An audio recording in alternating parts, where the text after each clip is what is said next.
I quit. What the fuck? It was the rat. Yeah, no, that's dead. Hell yeah, brother. Traumatizing. Murder podcast!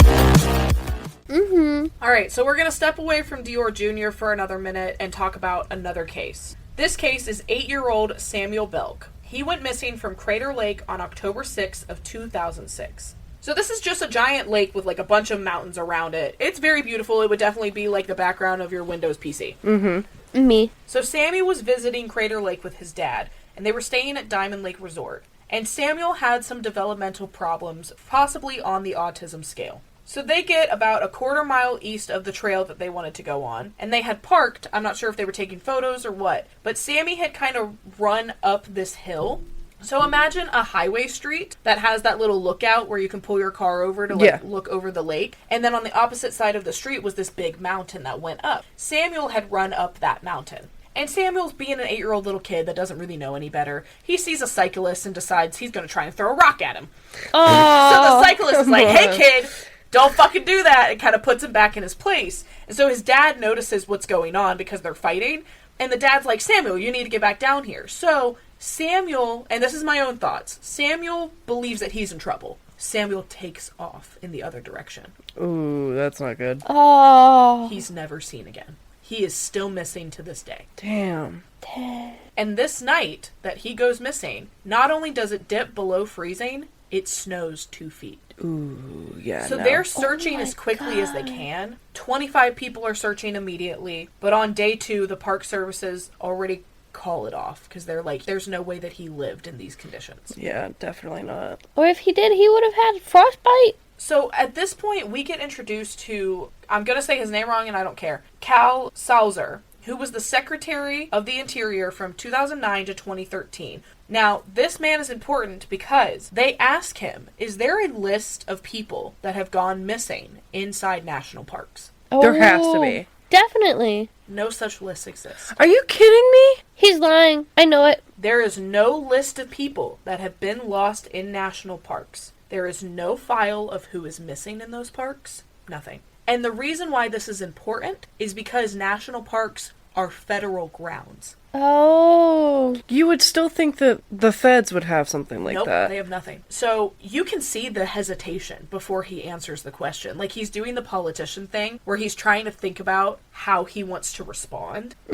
Because And he, no matter what, he you can says, fuck up. He says, and I quote, he doesn't know if that's a reality. What do you mean? What do you mean? And this is when we get a badass college professor named Heidi Streetman, who comes in basically for the last half of the documentary just to shit on everybody, and I love it. Because she's like, As she should. because she's where we're at. She's saying it's absolutely ridiculous that we don't have records of these things. Do they have them now? Do you know? No. Bro! So Heidi is the one that actually started a petition to create a centralized national database in which all missing persons are accounted for by national parks, forests, and BLM lands. She's the one that tells us there is no requirement to keep records of people that go missing on federal grounds. It is not part of our laws. Well, it fucking That's should be. stupid. And in this day and age, with the technology we have, why aren't we? Yeah. Exactly. It's almost like they don't want them to be found.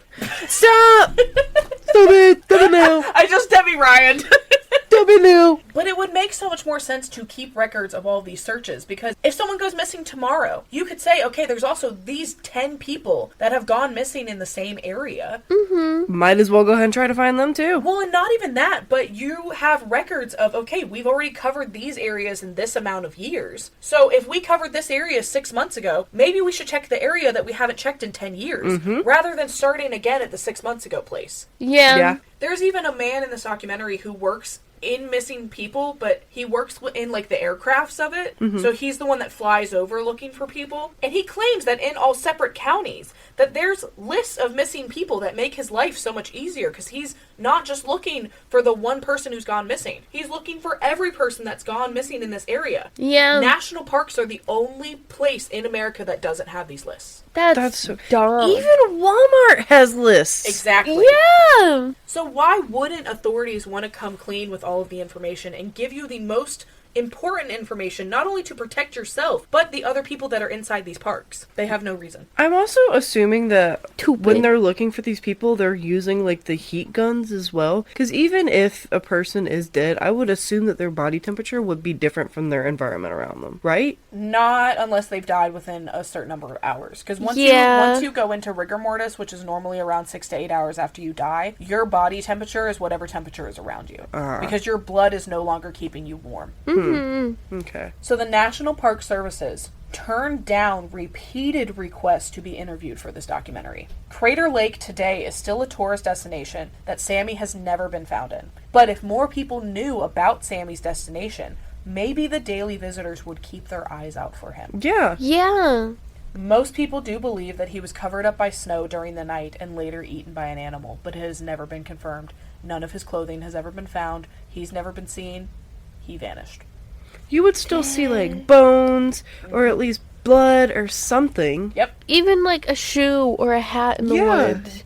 If you don't know someone's gone missing in that area, you're gonna be like, oh, someone just lost a shoe, someone just lost a hat. So but like, if you know someone went missing, you're gonna be like, oh. There's still people looking for him, and now he would be 26 years old. Oh. Yeah, I was looking at the flyer. It shows an age progressed to 18 or 19 years, whatever that says. So it looks like maybe they've done AI or something to try to simulate what he would look like currently. They've done that with all of the kids, actually. Yeah. This was just one of the only photos I could find of Samuel. Unfortunately, this is the only one that was ever made public. Yeah. And it's mostly on posters now. Yeah. So it's been 1 month since Deorr Jr. went missing. You have to remember that the area he went missing in is a very small town. So most of the people are talking, you know. Yeah. They're famous in this town now. Small town, they talk.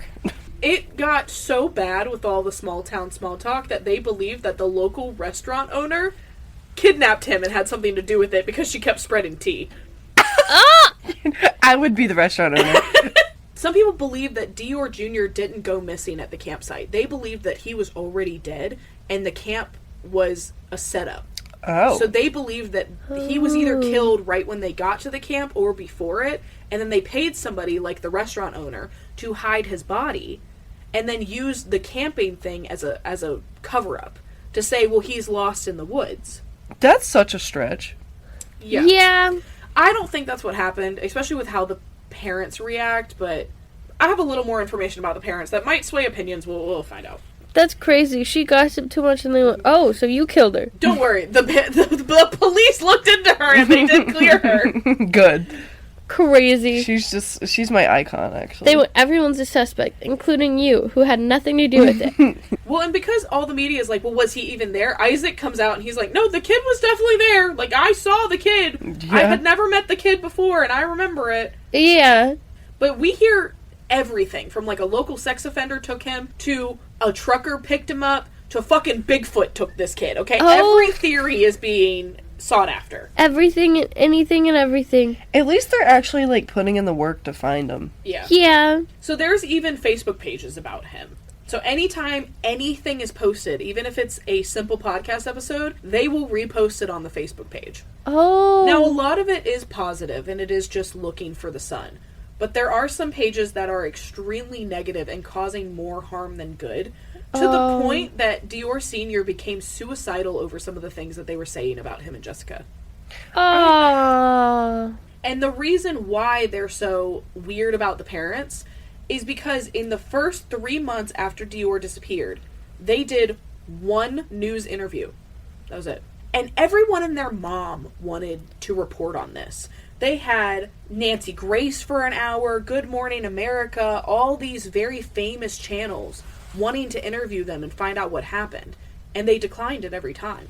And no one understood. This was one of the main reasons that Frank, the private investigator, said that he was not going to work with them anymore. Because they, quote, weren't giving him anything to work with. Well, they don't know anything. Well, here's the thing. They say that they didn't want any media coverage because they knew that they were going to be blamed, whether or not they were guilty.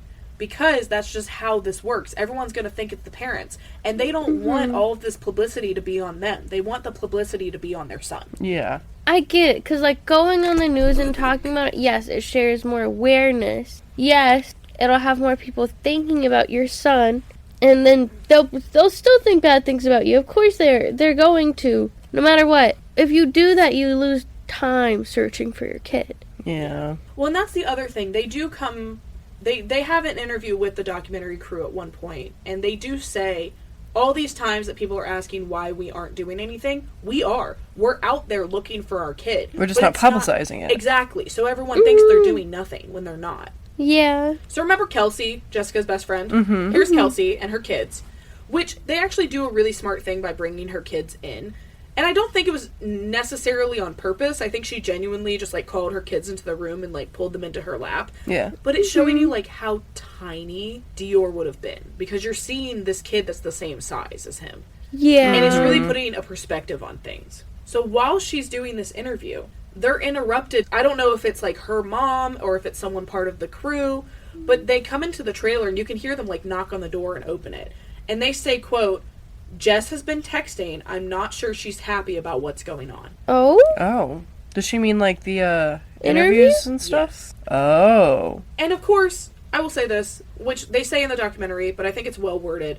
There's no manual of how you're supposed to act when your kid goes missing. Yeah. Yeah. So who knows how you're going to react in these situations? So Kelsey tries to call Jess, and Jess won't pick up. Apparently, Kelsey did check with Jess and Deorr Sr. before she did this interview. Like, she got their consent, you know, was like, is it okay that I'm talking about your story and your kid? And they said yes. So that's why she's doing this. So they go back to interviewing, and they're like, okay, whatever, she doesn't want to answer the phone, like, I'm still talking. And all of a sudden, you hear tire tracks outside. Oh. In the interview? Yes. Someone has just whipped it down the driveway. And Kelsey looks at the camera, and she's like, I bet that's them. She opens the door, and Deorr Sr. is standing outside. Are they mad? Deorr isn't. Jessica is.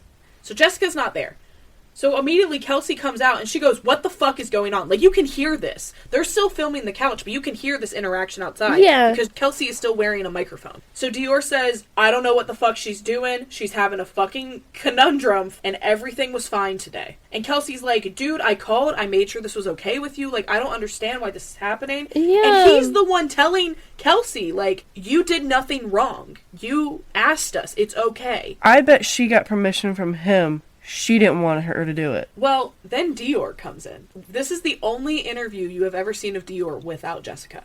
This is not on screen. You are only hearing him, like, basically, in my head, he's, like, peeked his head through the door. Yeah, through the door. And so you can hear him very clearly, you just can't see him. Yeah. But, like, this man has a voice that is thicker than sweet tea. You know it's this guy he's talking. country. Yes. Popeye's biscuit in it, too. Every single word is like, I don't know, man. Like, it's so Southern. Is it my brother Southern? It's Southern. Southern. He says, quote, you guys need to know something here about when it comes to Jess. She's an amazing person, but she has never been able to handle stress very well. That's my job. That's my half of the relationship. Pause. Fuck no. That should not be your job. She needs to be an adult. Yeah. That's not a job that gets assigned in a relationship. No. Yeah, you shouldn't have jobs in a relationship. It's not a chore. Yeah. Back to what he was saying. She's fine, but then she's not. A lot of this is that Jess is very impressionable. So what she's fine with right now, all she has to do is talk to her mom, and her mom can talk her into doing anything. Ew, and that's if her gross. mom is ... I don't trust her mother. Yeah. Yeah, I don't I don't blame trust him her one mother bit. either. He also says, I don't trust that Bob and Isaac didn't have something to do with this, and I don't trust that her mother Trina is not trying to, and he pauses before saying, hide that as well. This is the only interview he has done without Jessica. Oh. And he says, before he leaves, you guys did nothing wrong. None of you guys did. I will fix this. Is she talking to Kelsey and the interviewers? Yes. You guys need to know something here about when it comes to Jess. She's an amazing person, but she's never been able to handle stress very well. That's my job. That's my half of the relationship. She's fine, but she's not. And a lot of it is Jessica's very impressionable. So what she's fine with right now, all she got to do is talk to her mom, and her mom can talk her into doing anything. And if her mom is, I don't trust her mother. I don't trust that Bob and Isaac can have something to do with this, and I don't trust that her mother, Trina, is not trying to hide that as well. So you guys did nothing wrong, none of you guys did, and I will fix this. Crazy. Crazy. He's talking so fast, too. He do talk fast. He knew what he wanted to say. Yeah, he said, I need to was come planning fix this. She's on my tail right now. Yeah, he would. I got, like, a minute to say this. Yeah. I'm gonna say it. Yeah. Oh, well, and truly, in my head, he's thinking this is the one time that I get to say something without her here. Yeah. This is the one This time is my chance. This is my opinion. This is the one time I can trash talk her mother without her trying to say some shit. Mm-hmm. Yeah. So we're gonna jump away from Deorr once again to talk about another victim. This victim disappeared on April 10th of 1952 in Ritter, Oregon. He was 2 years old. His name is Keith. Little baby Keith. Baby Keith. So we have Edna, who's Keith's mother, on recording since it's 1952. So this is just like a voice recording. Whenever I hear Edna, I always think of Incredibles. Edna Moans. Also, I don't know if y'all heard, I accidentally said Edna Moans. And now I'm just thinking of like a drag queen version. Oh my god. Please someone do that. Please someone out there. Edna Moans. We give you full rights. Yeah, 1000%. You just gotta put me on the guest list, okay? Please, I'll bring you some ones. Yeah. I'll fold them into t-shirts. I've told y'all that, right? I don't think I've ever mentioned it on the podcast before, though. Guys, when I tip drag queens, I fold them into, like, origami art to tip them with. And sometimes I'll fold t-shirts, and when I tip them, I say, I hope this is your size. Yes, did I steal it from Jenna Marbles? Absolutely. Do I still do it every time I go? Absolutely. And they love it! Every time I hand them one, they crack the fuck up in the middle of their set. And I love it so much. So back to Edna and Keith. Edna was visiting her parents in Oregon. It was around Easter time. There were still patches of snow on the ground. And this is like a big cattle farm area. Not only were her parents ranchers, but almost everyone around there was too. So you're just think of big pastures with like barbed wire fences. That's pretty much all that's there. Yeah. So Keith was just a happy little 2-year-old. Here's his photo. He looks adorable in his little overalls. Cute. His sideways hat. I know, his little cap. He's so stylish. So he and his brothers had gone to the barn to see the new baby cow that was just born. Oh. And it was around lunchtime. So his mom called them inside, and the 2 older brothers came out, but Keith didn't. So she asked, where's Keith? And they said, oh, he went around, like, the other side of the barn. So they start going around the barn, and he's nowhere to be found. Okay. So they start searching immediately. And remember, Yeah. this is 1952. The word spread so fast that they get 200 people on the farm looking for him. Oh, wow. Dang.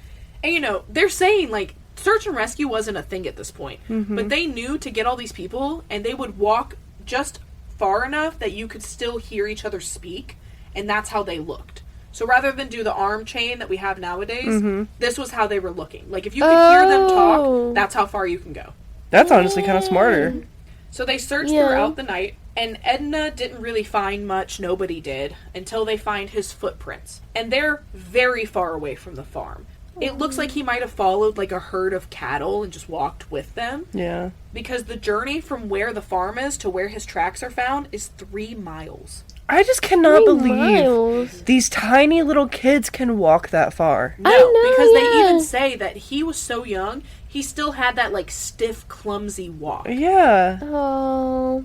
Like, just got out of crawling. So 5 miles away from where the footprints are found, Keith is found. Alive this or is- dead? Alive. Oh my god. Yeah! So this is 8 miles in total, but that's from an aerial view. If you actually hike it, it is closer to 12. Holy shit. Dang. So little Keith was found face down in the snow with his face kind of scratched up. And he was found with his jacket and his hat in his hand, and his overall, everything else was just on his body, but he was just like face down in the ground. Oh, and he was alive? He was alive. Oh my gosh, His I'm so glad body- they found him. He is found 19 hours after he went missing. That's crazy. Is he still alive? Not anymore. He passed away in 2024, but he is actually in this interview as an adult, telling us that from his perspective, he remembers none of it now. Yeah. But even as a kid, they asked him, like, what happened? How did you get here? He said, I don't know. He had no idea what happened. Oh my god.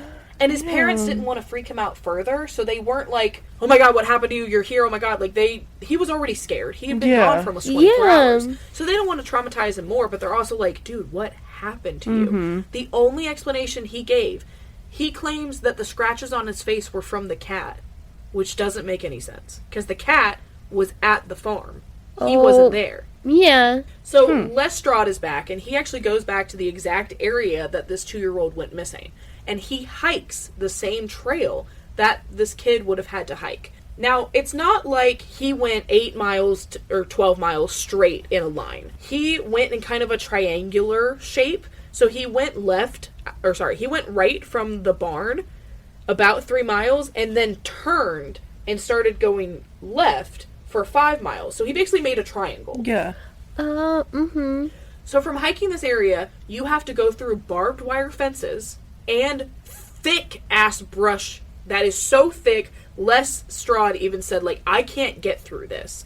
And with it being pitch black at night, he was filming this with a full moon and still can't see anything. He's like, I'm terrified now as an adult. A 2-year-old's not going through all of this. Yeah. It's also freezing temperatures. Yeah, because you said he was face down in the snow, right? But yet he's found without his hat and coat on. They're in his hand. You know, that thing that when people get hypothermia, they feel like they are on fire? Yeah. Could be like that. Maybe. He got so cold he was hot, so he took them Yeah, off. because he's like running. Yeah. That's fair. Well, and also where he's found is kind of a similar thing to the other cases. This isn't like a brushed area where he's surrounded by plants. It's like the top of this hill where there's an open field and you could see him feet away. Dang. When he was found, his father was actually only 20 feet away, like with another group. Oh. I do have a thought. Whenever, what's his name, Les? Yeah. Les? He clearly didn't walk the same path as he did. He did Yeah. as much as he could. He did as much as he could, but I'm sure the nature has changed as well. Well, absolutely. But the reason that he did was to mainly see the, like... Elevations and stuff. Yeah, you know, if you're walking up and down, if there was a thick brush, if you have to go around it. And that's why they're saying it's probably closer to 12 miles, whereas 8 is the aerial view. Oh, okay. I understand now. So, 65-year-old Keith is now to camera, telling us what happened, what he remembers, showing off his little outfit that he was wearing that day that his mother still saved from that day. Aww. You can see the little tears in his overalls from climbing through a barbed wire fence at 2 years old. Damn. Dang. Poor kid. But yeah, he was fine. He died of old age about 2 years ago. He lived his full life. That's good. At least we had one good one, guys. Yeah. Yeah. I just kind of wish that he would remember it. Yeah. Yeah. But I'm sure it's like a trauma response. Well, here's the thing about missing kids, which they don't really talk about in this documentary. Most times when kids are found in these very strange circumstances, they have no idea what happened. Yeah. And I don't know if that's a trauma response or fucking Men in Black nebulizer shit. But, like, it's crazy that they never remember. Yeah. And this Yeah. isn't always a 2-year-old. It can be, like, a 10 to 12-year-old. They recall nothing. I'm assuming it's like a trauma thing. Yeah. Probably. Because a lot of people with DID, dissociative identity disorder, they create different personalities to protect themselves Yeah. from things that have happened. So we're back to Deorr. And this is the official interview where the documentary crew is interviewing Deorr Sr. and Jessica. So they're showing around Deorr's room. They haven't moved the room from the day that he went missing. Aww. So all of his toys are still there. And they are asking them, so when did the FBI get involved? And this is when the parents say, yeah, the FBI actually reached out to the local sheriff and asked, you know, do you want our help with this? And they said, absolutely. Like, we would love help to find him. So they're waiting to hear back about it. And basically this whole interview is what we've already talked about, where they go through their whole account of what happened. It's the same thing we've heard before. They're just traumatized. They miss their kid. They're talking about why they didn't do media. Like, it's just everything that we've already talked about. And the parents do say, though, that the FBI is trying to come up with a theory of what happened, and that they are not afraid of the FBI, and they do want their help. Okay. Deorr Sr. says that their hope at this point is that they come forward and say that this is a kidnapping case or somebody took him, something of that ground, because it gives them some form of hope rather than just he's gone. Yeah. Yeah. It's better. It gives them closure. I'm sure like, they've had to know training. that he's either alive or dead. Just not that he's just gone forever. They don't have him. Yeah. Yeah, I'm sure they have training too to make it sound like it's the best case scenario. Mm-hmm. instead of automatically just assuming the worst. Yeah. So, like I said, they go through their whole story of events of what happened that day. The only things that are different is that they're a little more detailed than the grandpa and Isaac would have been, which is understandable. You're going to remember everything. So one thing that they do remember, which I caught, they don't make a big deal out of it in the documentary, but I think is suspicious. So remember how I said before they all went fishing, they had gone into town. Mm-hmm. So it was both the parents and little Deorr. They went into town, bought some groceries, used the bathroom, came back. Before they left, Grandpa not only asked them to bring back candy for him, but told them to try and be back before 1. Why? You're on a camping trip. Why do you care? Yeah. That's just something I noticed. Because remember, in order to get out of this campground and go get groceries, it's a 45-minute drive.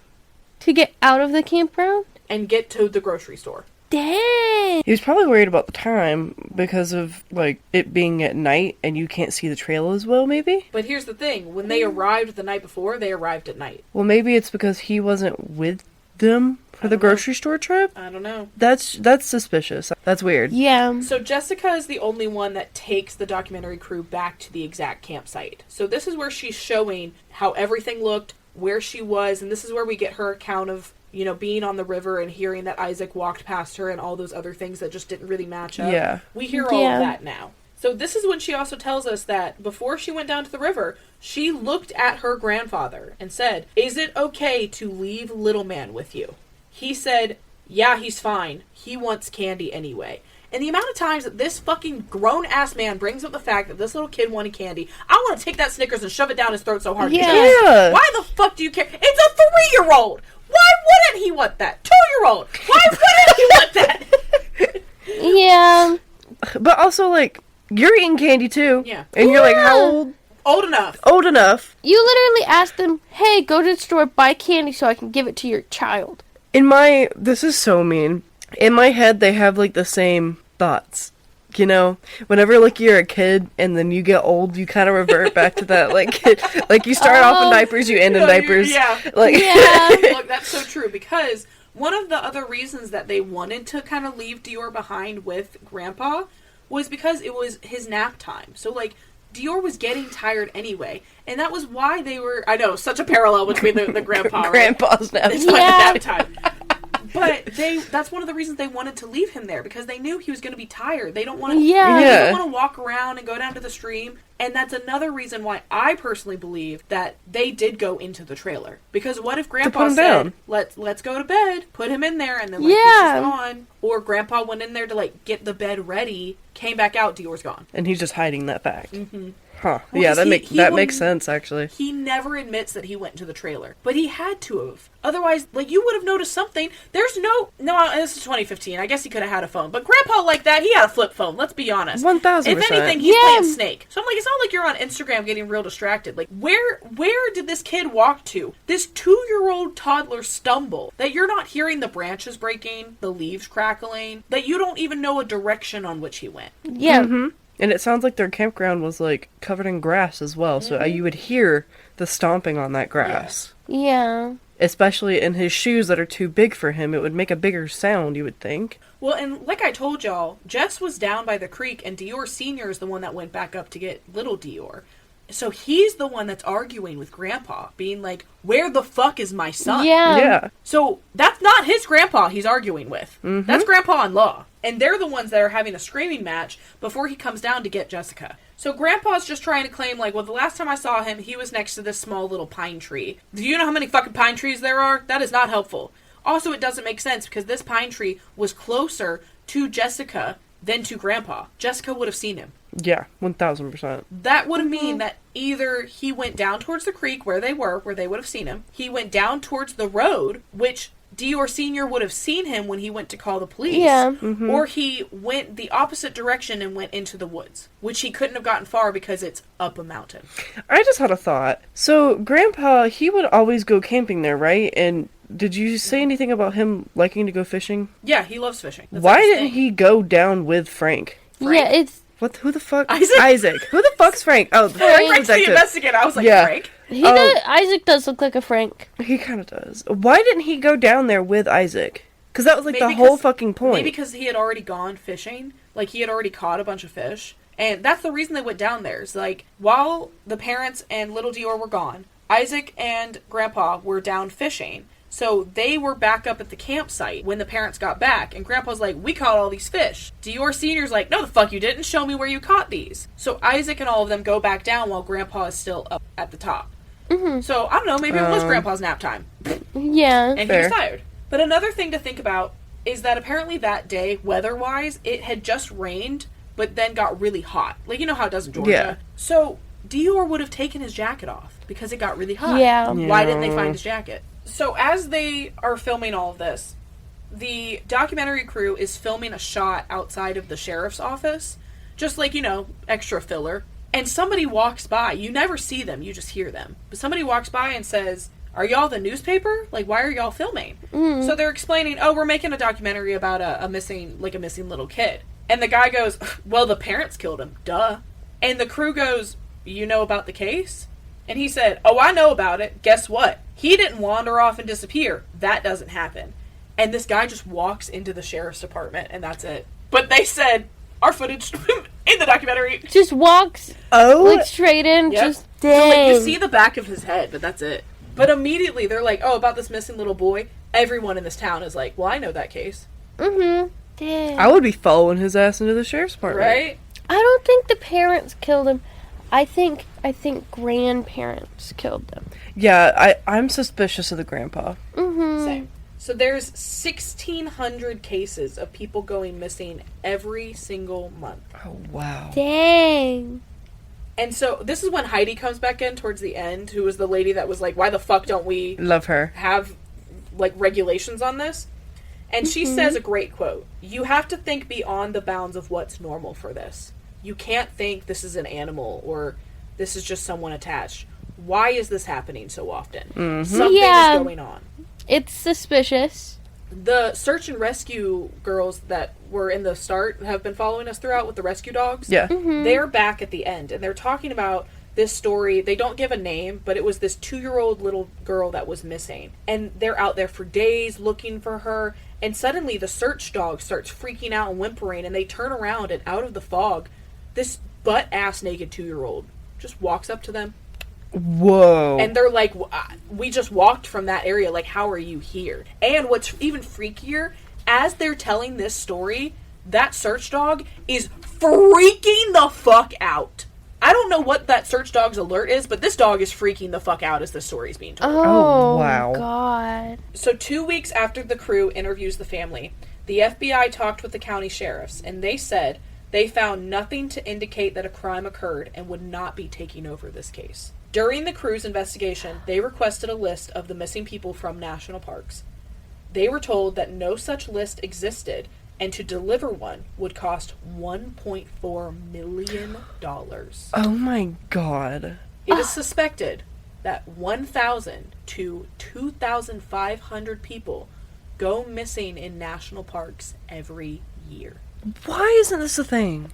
This is so dumb. Because, okay, so this is where we get to my theories, because now the documentary is over. I'm sorry. I think there is something going on in national parks that they do not want us to know about, and that's why they are national parks. Yeah. Because what's going on in there that you need so much coverage? Not that I don't love the woods and love nature. Y'all know that I do. Yeah. But why is this the one area That's, like, in that run by the government? Yeah, but Yeah. like in not every state, but almost every state we have a national park. Why have you decided that there's this one big-ass area that we're not going to put any buildings, any good streets, anything like that, everything has to be walked to, in the middle of this thick-ass forest, when every single day you are pushing for cities to be pushed out farther, more homes and neighborhoods to be built, more businesses, except for this one area that you just so happen to have federal land and laws on, that you can't have missing persons list. Y'all are doing That's some fucking suspicious. shit in there. Yeah. Some fucky shit is happening in national parks. Like, I get it for, like, ecosystem-wise, like, protection. But then Protecting why not the do that forest everywhere? animals. Why only in national parks? Yeah.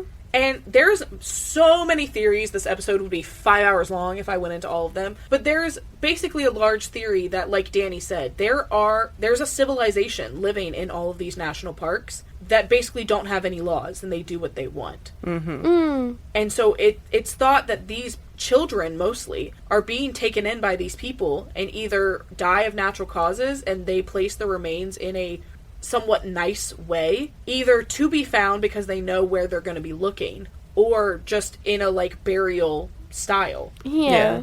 But why is this happening? Yeah. Because these parks are so large. They're huge. They are huge. There is no way people have discovered every single inch of them. No. It's like the ocean. We don't know half of what the ocean looks like. Well, half of their ecosystems. And do you want to know what's crazy? So if you look up the list of like a map of America of where people have gone missing, it almost perfectly matches up with national parks. Yeah. Not only that, the cave systems that go underneath America in national parks Crazy. also line up with it. Yeah. Something's going on in national parks and we're just not talking about it. So that's today's episode, guys. Crazy. I'm like sad, but I'm also mad. Right? You know?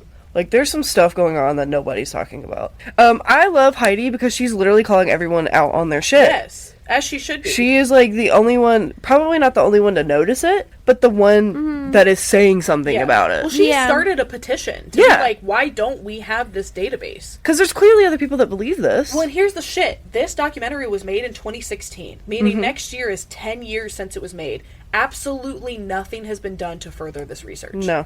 Dang. Little Deorr is still missing. All the other kids we've talked about are still missing. Nothing's being done about any of them. And even in cases like Jared, where his remains were technically found, the father has said, like, I don't believe that's what happened. Yeah, no. Yeah. There's still no confirmation on No. it. Just because they push it so hard doesn't mean that it has to be real. And you could go down so many theories. Either there's a civilization in the woods. If you want to have a fun time with it, then you could say that cryptids are real and that they're living in the woods and doing this to these children. Like, but what the fuck is happening? It's happening. We just don't know what. Yeah. Which is why we need to research it more. If I could code, I would make it. Like, the own little thing. A website where you could just be like, oh, who's gone missing in the state park? And then it's a list of every single person. Yeah. If I could code, I would. But the fact of even if you can, because there are people out there who want There's to, definitely, they like... won't release the names. Yeah. Like, 'Cause there's there's laws. there's technically no list, so there's no list to take and then make one. So you're just fucked. You're fucked. Unless Yeah. you, like, specifically reach out to these families. Yeah. Even if it's been, like, 10 years old, of, like, a 10-year-old case, I'm sure they're still hurt by it as well. Yeah, and there's definitely, like, times where it's happened, and, like, probably, like, someone went on a hiking trip, went missing, no friends, no family, no record. Yeah. Well, that's what Missing 411 is all about. They have multiple documentaries about several, I mean, probably hundreds of different cases at this point, but it's all surrounding national parks. It's a crazy. That's why I'm here for this series. Please go support this series. Go watch this documentary. Holy shit. I just I just had another thought as well. You said there was, like, 1,600 people that went missing. Was it specifically in national parks? every month. Just Yeah. every month in general? I believe that's in general. It was at the end of the documentary, and they didn't specify if it was in America or in national parks. I was just going to ask because how did they get that number if there's no list? True. Yeah. So the number that I got at the end of the documentary of, anywhere between 1,000 to 2,500 people go missing every year, that was just from, like, Googling, like, the AI search. So that number is current. So I think that the 1,600 was the current number in 2016 when this was released. Right. Yeah. So I think now that we have more people and more research and more people that actually give a shit, that's why the number has raised. I was just thinking, if that was the fact, then I think that the federal government probably does have a list. They just they won't share it. they won't share it. Oh, I totally believe that. Because of how that politician responded, it was He knew something. Yeah, the delay and the, like, how do I want to word this? It was freaky. That He makes knows me something. that makes me think that he had already thought about that. Yeah. Yeah. Crazy. So I don't trust national parks, guys. So fair. Ooh, You won't find me hiking. Nope. Fuck I that don't- shit. Well, thank you so much for hanging out with us. I know this was a long one, you guys, but we had a lot of shit to talk about. Yeah. So tell us your theories. I'm pretty sure I've gone through all of them at this point, but I want to know what you think happened. Do you think it was the parents? Do you think it was the grandpa? Do you think it was a fucking extraterrestrial? Do you think it was Bigfoot? Let us know. Is Bigfoot technically an extraterrestrial? Extraterrestrial? Leave the fucking alone. Is he would he be? No, I don't think Bigfoot is an alien based on Bigfoot lore. Okay, but like, would he be more in line with a cryptid? I think he'd be a cryptid. He's more in line with a cryptid. But who's saying that cryptids can't be aliens?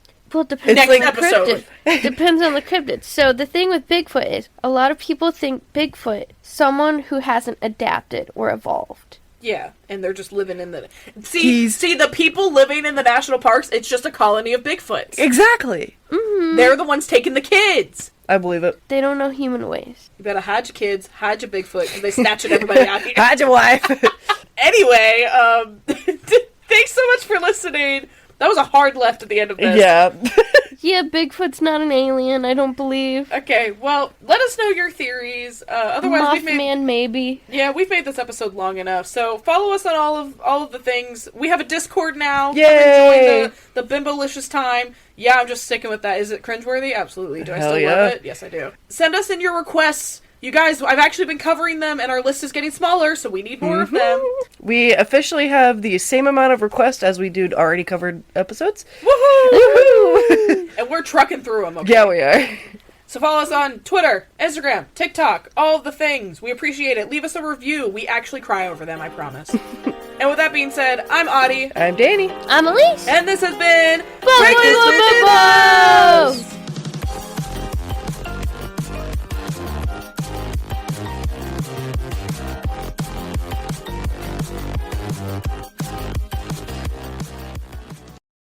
My little tummy hurt.